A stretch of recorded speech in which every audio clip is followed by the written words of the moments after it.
الرحمن الرحيم الحمد لله نحمده ونستعينه ونستغفره ونؤمن به ونتوكل عليه ونعوذ بالله من شرور أنفسنا ومن سيئات أعمالنا من يهده الله فلا مضل له ومن يضلله فلا هادي له ونشهد أن لا إله إلا الله وحده لا شريك له ونشهد أن سيدنا ونبينا وحبيبنا ومولانا محمدا عبده ورسوله صلى الله تعالى عليه وعلى آله وأصحابه وبارك وسلم تسليما كثيرا كثيرا أما بعد فأعوذ بالله من الشيطان الرجيم أفلا ينظرون إلى الإبل كيف خلقت وإلى السماء كيف رفعت وإلى الجبال كيف نصبت وإلى الأرض كيف سطحت فذكر إنما أنت مذكر لست عليهم بمسيطر إلا من تولى وكفر فيعذبه الله العذاب الأكبر إن إلينا إيابهم ثم إن علينا حسابهم صدق اللہ العظیم۔ حضرات سامعین کرام، پچھلے ہفتے ہم لوگوں نے سورۃ الغاشیہ کی تفسیر شروع کی تھی اور ابتدائی 16 آیتوں کا ترجمہ اور اس کی تفسیر ہمارے سامنے آ چکی ہے۔ آج آیت نمبر 17 سے سورت کے آخر تک ان آیات مبارکہ کے ترجمے کو، مفہوم کو اور تفسیر کو سمجھنا ہے۔ تفسیر کو سمجھنے سے پہلے ہم ایک مرتبہ ان آیات کا ترجمہ سن لیتے ہیں تاکہ پھر ہمیں تفسیر کے سمجھنے میں آسانی ہو۔ اللہ تعالیٰ فرماتے ہیں افلا ينظرون الى الابل كيف خلقت، کیا یہ لوگ اونٹ کو نہیں دیکھتے؟ افلا ينظرون، کیا یہ لوگ نہیں دیکھتے الى الابل، اونٹ کی طرف، کیف خلقت، کہ اونٹ کو کیسے پیدا کیا گیا، وَإِلَى السَّمَاءِ كَيْفَ رُفِعَتْ، اور کیا یہ لوگ آسمان کو نہیں دیکھتے کس طرح اس کو بلند کیا گیا، وَإِلَى الْجِبَالِ كَيْفَ نُصِبَتْ، کیا یہ لوگ پہاڑوں کو نہیں دیکھتے کس طرح اس کو نصب کیا گیا، گاڑا گیا، وَإِلَى الْأَرْضِ كَيْفَ سُطِحَتْ، اور کیا یہ لوگ زمین کو نہیں دیکھتے کس طرح اس کو بچھایا گیا۔ اس کے بعد اللہ تعالیٰ فرماتے ہیں فَذَكِّرْ، اے نبی آپ نصیحت کیجئے، ذَكَّرَ يُذَكِّرُ تَذْكِيرًا، اس کے معنی آتے ہیں نصیحت کرنا۔ اے نبی آپ نصیحت کیجئے، انما انت مذکر، آپ صرف اور صرف مذکر ہیں، نصیحت کرنے والے ہیں، دعوت دینے والے ہیں، تبلیغ کرنے والے ہیں، لست علیہم بمسیطر، آپ ان کے اوپر داروغہ نہیں ہیں، آپ کو ان کے اوپر مسلط نہیں کیا گیا، آپ ان پر زبردستی کرنے والے نہیں ہیں۔ کوئی بھی ترجمہ آپ کر سکتے ہیں مسیطر کا۔ لستا آپ نہیں ہیں، علیہم ان پر، बिमुसैतिरिन, मुसैतिर के माना दारोगा, जबरदस्ती करने वाला, जबर करने वाला, किसी काम को बजोर कुव्वत करवाने वाला। फिर फरमाया इल्ला मन तवल्ला व कफर। इल्ला इस्तिस्ना के लिए आता है। अल्लामा कुर्तुबी रहमतुल्लाह अलैह ने फरमाया कि बाद मुफस्सिरीन के नज़दीक यहाँ मुस्तस्ना मुनक़ते है। ऐसे मौके पर इल्ला का जो तर्जमा किया जाता है वो मगर या लेकिन के साथ किया जाता है। लिहाजा हम यहाँ तर्जमा करेंगे इस कौल की बुनियाद पर इल्ला मन तवल्ला व कफर, लेकिन वो लोग जो मुंह फेरेंगे, व कफर और इनकार करेंगे, कुफ्र इख्तियार करेंगे, फ़युअज़्ज़िबुहुल्लाहुल अज़ाबल अकबर, तो अल्लाह ताला उनको ऐसा अजाब देंगे जो सबसे बड़ा अजाब होगा।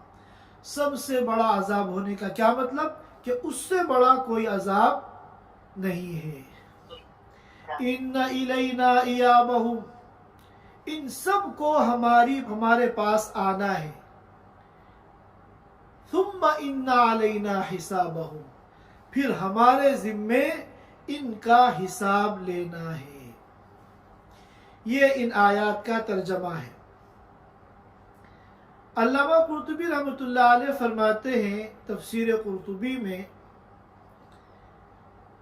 कि जब सूरतुल गाशिया की इब्तिदाई आयतें नाजिल हुई जिनमें जन्नतियों की खुशहाली को बयान किया गया और जहन्नमियों की बदहाली को बयान किया गया, जहन्नमियों के हालात बयान किए थे। वुजूहु यौमइज़िन खाशिआ आमिलतुन नासिबा तस्ला नारन हामिया तुस्का मिन आइनिन आनिया लैसा लहुम तआमुन इल्ला मिन दरीअ ला युस्मिनु वला युगनी मिन जू', के कुछ चेहरे जिनसे मुराद जहन्नमी हैं, कुछ चेहरे उस दिन झुके हुए होंगे, जलील होंगे, रुसवा होंगे। आमिलतुन नासिबा, मशक्क़त का काम करने वाले, थकन से चूर होंगे। तस्ला नारन हामिया, ऐसी जहन्नम में वो दाखिल होंगे जो दहक रही है। तुस्का मिन आइनिन आनिया, खोलते हुए चश्मे का गर्म पानी उनको पिलाया जाएगा। लैसा लहुम तआमुन इल्ला मिन दरीअ, और खाने में उनको क्या दिया जाएगा? ऐसी झाड़ या ऐसी घास जो कांटेदार है, बदबूदार है, जहरीली है, जिससे न तो उनका वजन बढ़ेगा और न उनकी भूख मिटेगी। ये तो जहन्नमियों की बदहाली बयान की गई थी। फिर जन्नतियों की खुशहाली बयान की।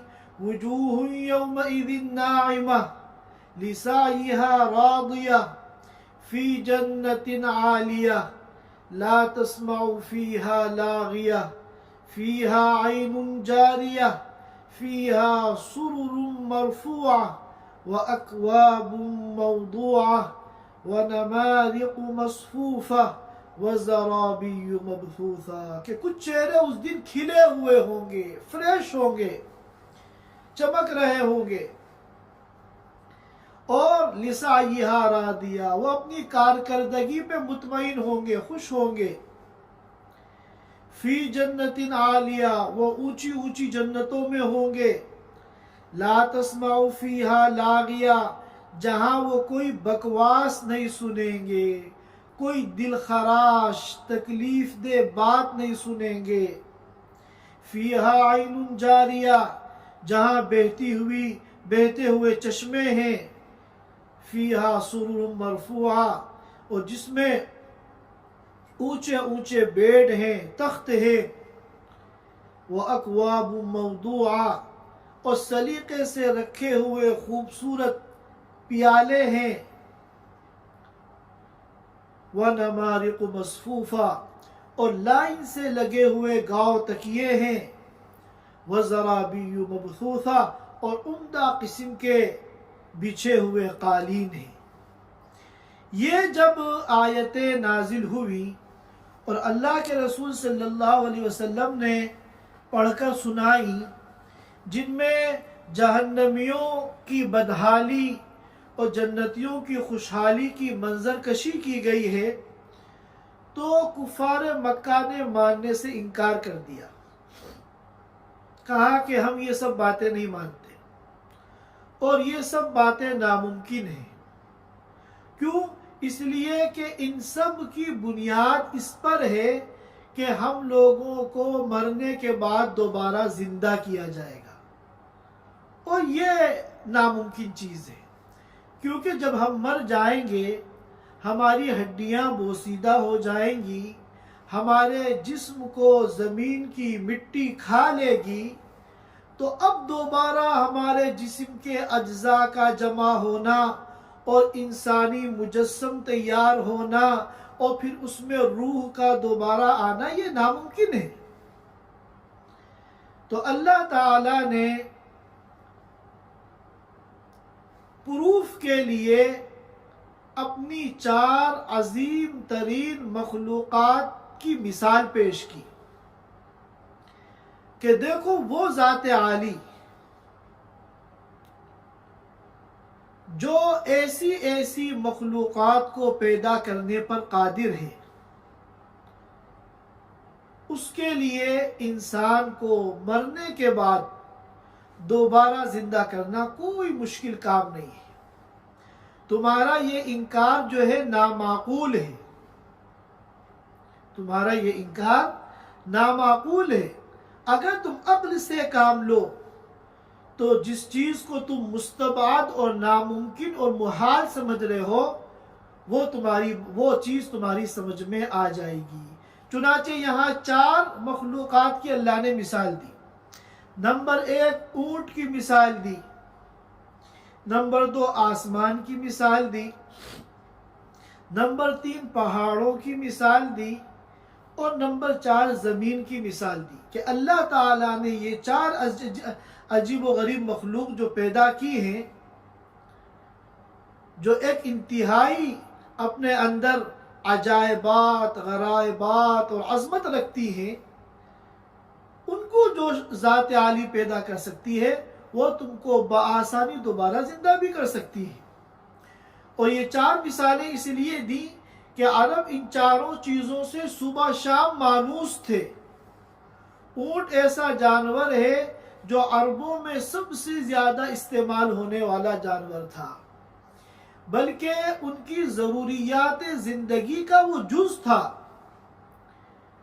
बड़ा से बड़ा कोई अमीर होता उसके पास भी ऊंट होते, और जो गरीब से गरीब होता उसके पास भी ऊंट होता, क्योंकि ऊंट उनकी ज़िंदगी के लिए ऐसा लाजिम हयात था कि उसके बगैर उनका गुजारा नहीं था। और ये अरब जो हैं सफ़रों के आदी थे, सहराओं के, जंगलों के ये सफ़र करते थे। अब ज़ाहिर है सफ़र किस पे कर रहे हैं? ऊंट पर। उनकी निगाहों के सामने ऊंट है, ऊपर निगाह डालने हैं तो आसमान है, ज़मीन पे नीचे निगाह डालने हैं तो ज़मीन है। अगर वो अपने इर्द गिर्द निगाह डालने हैं तो हर तरफ पहाड़ ही पहाड़ हैं, पहाड़ी सिलसिले हैं। तो ये चारों चीज़ें हर वक्त उनकी निगाहों के सामने रहती थी। तो अल्लाह ताला ने ख़ास तौर पे इन 4 चीज़ों का तज़किरा किया कि इन्होंने कभी ऊंट पर गौर नहीं किया कि अल्लाह ने ये अजीब व गरीब मखलूक कैसे पैदा की। कभी इन्होंने आसमान की ऊंचाई पे गौर नहीं किया कि इतना बुलंद आसमान अल्लाह ने कैसे पैदा किया। कभी इन्होंने पहाड़ों पे गौर नहीं किया कि इतने बड़े बड़े अजीम शान पहाड़ अल्लाह ने किस तरह, कील को जिस तरह गाड़ दिया जाता है लकड़ी के अंदर, इस तरह अल्लाह ने ज़मीन में इनको गाड़ दिया। और कभी ज़मीन पे गौर नहीं किया कि अल्लाह ने किस तरह ज़मीन को बिछाया है और उसके अंदर खूबसूरत मनाजिल पैदा किए हैं। पहाड़ उसके अंदर जो है अल्लाह ताला ने जगह जगह नस्ब किए हैं, पानी के चश्मे और समंदर और तालाब और सब्ज़ा और कैसी कैसी पैदावार ज़मीन से उगाई है, क्या इन चीज़ों पे गौर नहीं किया? अगर इन चीज़ों पे गौर कर लें तो फिर बहुत आसानी के साथ ये बात समझ में आ जाएगी कि जो खुदाए वहदहू ला शरीक ऐसी ऐसी अजीमुशान चीज़ें पैदा कर सकता है, उसके लिए इंसानों को मरने के बाद दोबारा जिंदा करना कोई मुश्किल काम नहीं है। अब आप एक ऊंट पे गौर करें। ये ऊंट जो है उन जानवरों में जिनको अहले अरब जानते थे, मानूस थे, और जो इन अरब मुल्कों में पाए जाते थे, उनमें सबसे बड़े डील डोल वाला और सबसे बड़ा जानवर है। क्योंकि हाथी तो वहाँ नहीं होते थे। हाथी जो ऊंट से ज़्यादा बड़ा और जिस्म वाला जानवर है, ये तो अरबों में नहीं होता था, ये तो सहारा में नहीं होता। वहाँ तो सबसे बड़ा जो जानवर है ऊंट है। अब ऊंट पे आप गौर करें, कैसी अजीबोगरीब मखलूक है। कितना भारी से भारी बोझ ऊंट पर लाद दिया जाए, ये आराम से उनको उठाकर कई कई दिन के सफ़र कर लेता है। और एक बड़ी खूबी यह है कि अब ऊंट ऊंचा है तो उसके ऊपर सामान रखने में दिक्कत हो सकती है, तो वो बैठ जाता है और जितना सामान उस पर भर दिया जाए, लाद दिया जाता है और फिर आसानी से उस बोझ को लेके खड़ा हो जाता है। हालांकि कोई भी और जानवर ऐसा नहीं है कि जो बैठकर उसके ऊपर बोझ को लादा जाए और फिर वो उस बोझ को लेके खड़ा हो जाए। ये सिर्फ ऊंट की खुसूसियत है। यहाँ तक कि इंसानों में भी, हमारे मुल्कों में जो रेलवे स्टेशन होते हैं वहाँ कुली होते हैं सामान उठाने वाले। तो कुली क्या करते हैं, 4-5-6 सामान है, लगेज है, तो जो हल्के हल्के थैले होते हैं वो तो झुक के उठा लेते हैं। फिर वो सीधा खड़ा हो जाता है, कहता है कि अब ये बड़ी अटैचियाँ जो है मेरे सर पे रखो। बैठ के बड़ा सामान अपने सर पे नहीं रखता, क्योंकि फिर खड़ा होना मुश्किल है। अल्लाह ने ऊंट में ये सलाहियत रखी है कि वो बैठकर उसके ऊपर इत्मीनान से सारा सामान रख दिया जाता है, वो लेके खड़ा हो जाता है। अब फिर अल्लाह ने ये ऐसी अजीब व गरीब मखलूक बनाई कि उसकी पीठ पे सवार होना एक मुश्किल काम है। तो अल्लाह ने उसके पाँव को सीढ़ी बना दिया, 2-2 घुटने बना दिए। जब वो बैठता है तो उसके घुटने सीढ़ी बन जाते हैं। उसके ऊपर आदमी स्टेप बाय स्टेप चढ़ के आराम से ऊंट के ऊपर बैठ जाता है। फिर अरब में दिन में गर्मी बहुत होती है, तपिश बहुत ज्यादा होती है, दिन के वक्त में सफर करना बड़ा मुश्किल काम है। तो ये ऐसा जानवर है कि पूरी पूरी रात अंधेरे में चल सकता है। फिर ये ऐसे इलाके में पाया जाता है, रेगिस्तान में, सहरा में, जहां पानी की किल्लत थी। तो 11-11 दिन ये पानी पिए बगैर जो है गुजारा कर सकता है। बल्कि अल्लाह ताला ने ऊंट के अंदर एक रिजर्व टंकी बनाई है पानी की। जब किसी पानी की जगह पे पहुंचता है तो 8-10 दिन का पानी ये पी के अपनी उस थैली के अंदर, जो इसके जिस्म में अल्लाह ने एक रिजर्व टंकी बनाई है, उसमें सेव कर लेता है और फिर 11-11 दिन तक ये पानी के बगैर गुजारा कर सकता है।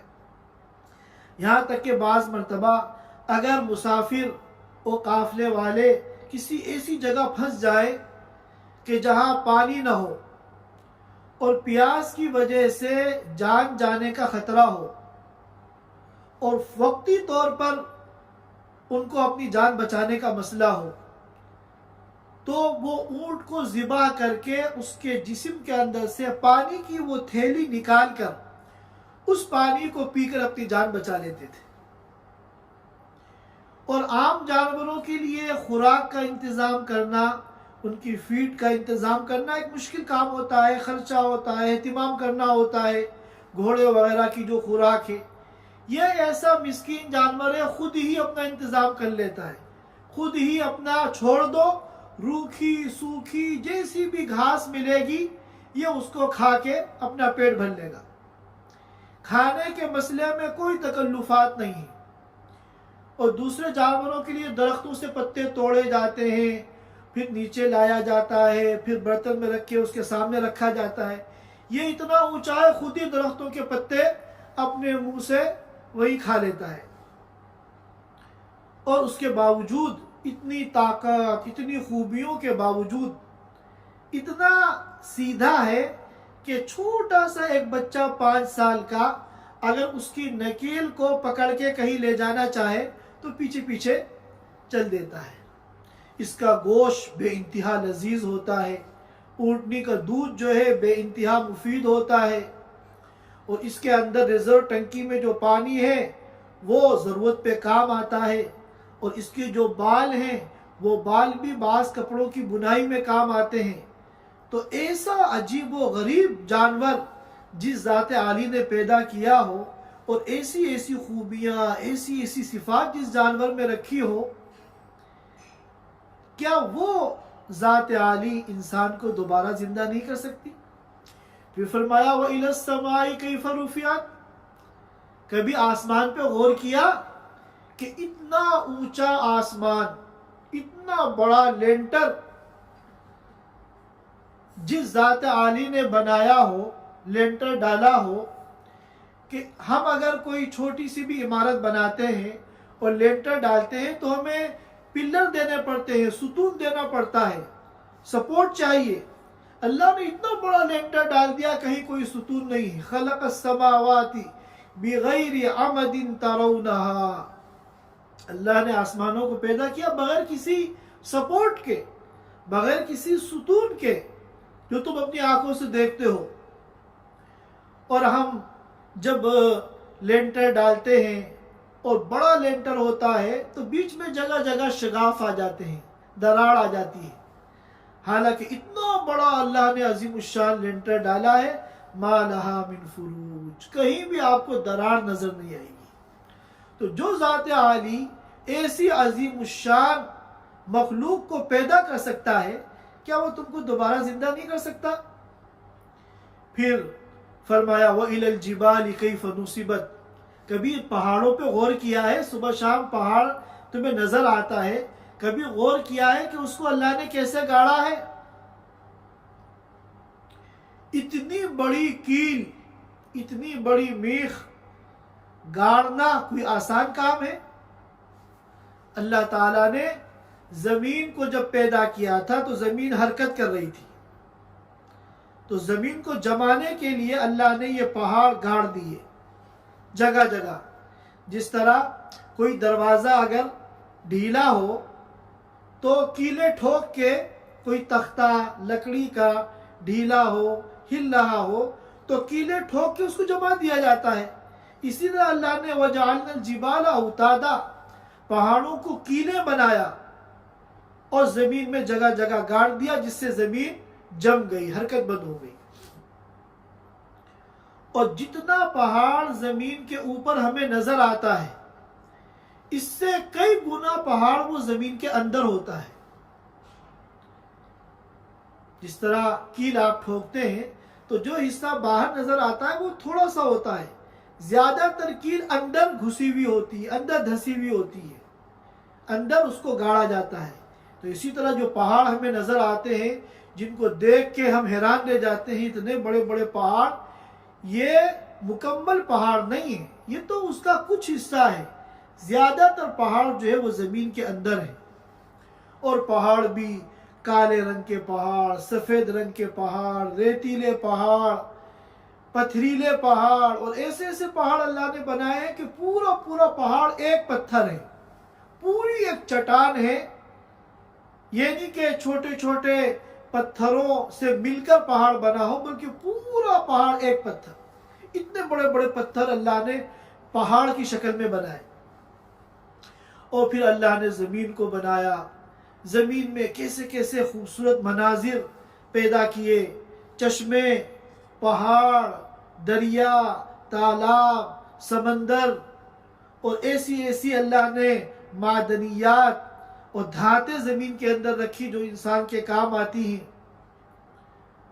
اور کیسی کیسی سبزیاں، پھول اور پھل اللہ تعالیٰ زمین سے نکالتا ہے، تو یہ تمام اللہ تعالیٰ کی قدرت کے ایسے شاہکار ہیں، ایسے نمونے ہیں کہ ذرا سی اگر انسان اپنی عقل کو استعمال کرے اور ان کی تخلیق پہ غور کرے تو بہت آسانی کے ساتھ وہ سمجھ سکتا ہے کہ جو ذات ان مخلوقات کو پیدا کر سکتی ہے اس کے لیے ہمیں دوبارہ زندہ کرنا کوئی مشکل کام نہیں۔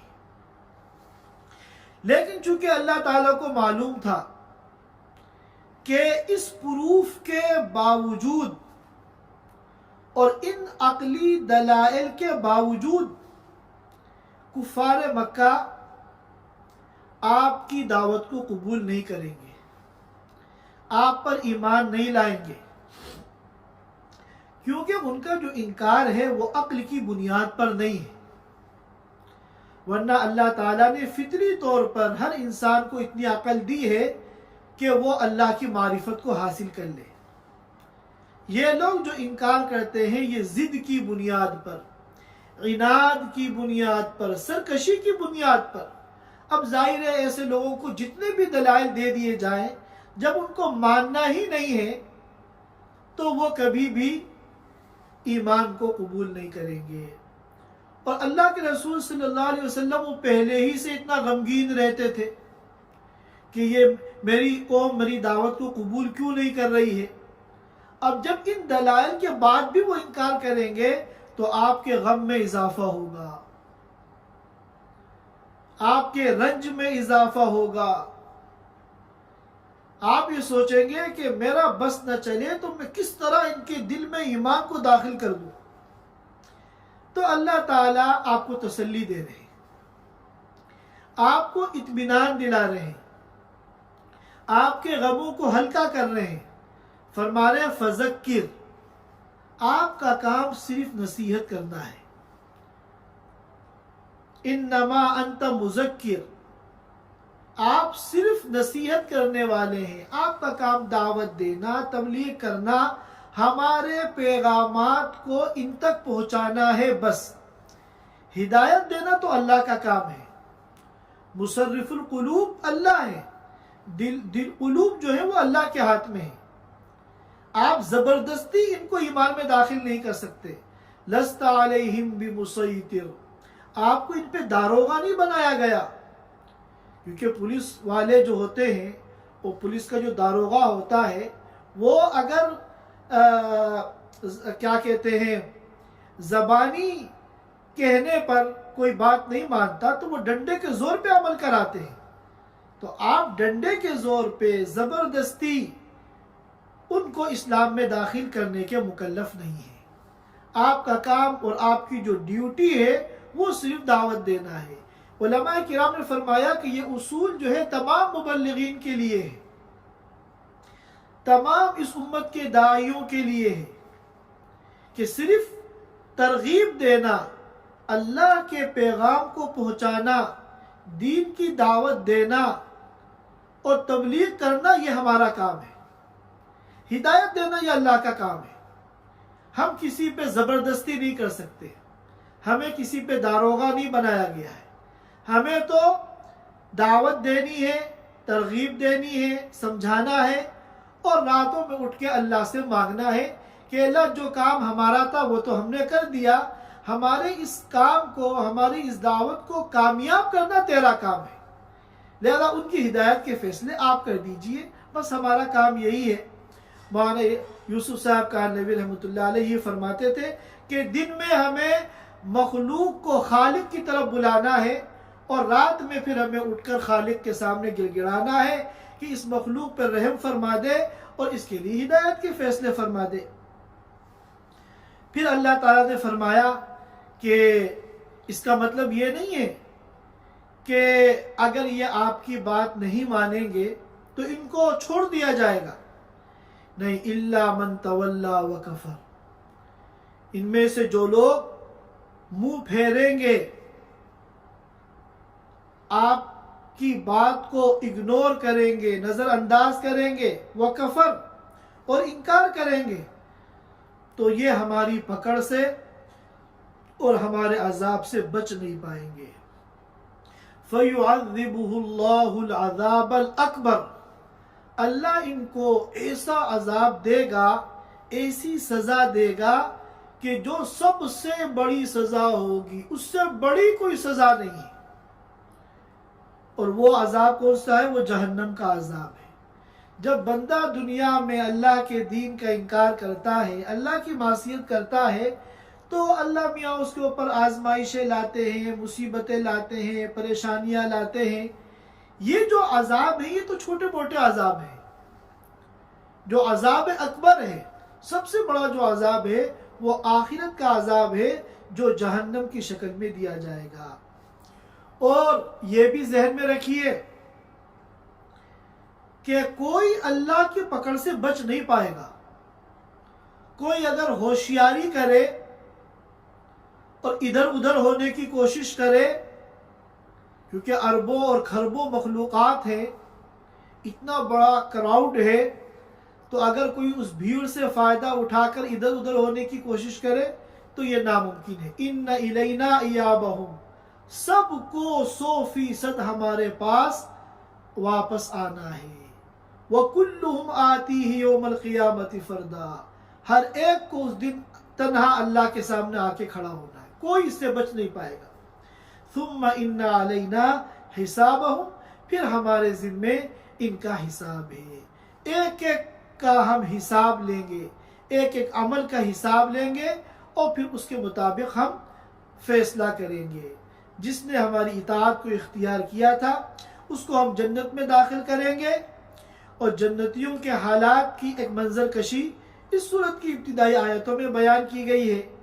اور جو ہماری معصیت کرے گا، نافرمانی کرے گا، تو اس کا حساب کتاب جب ہوگا تو اس کے بعد اس کا فیصلہ جہنم میں جانے کا ہوگا. اور جہنم میں کیسے کیسے عذاب ہے اس کی تفصیلات بھی اس سورت کی ابتدائی آیتوں میں آ چکی ہے.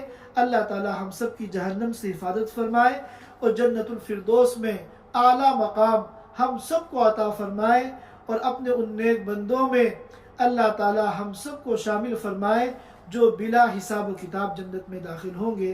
وآخر دعوانا ان الحمدللہ رب العالمین. Thanks for watching. Don't forget to like, comment, share and subscribe to Al Wahid channel.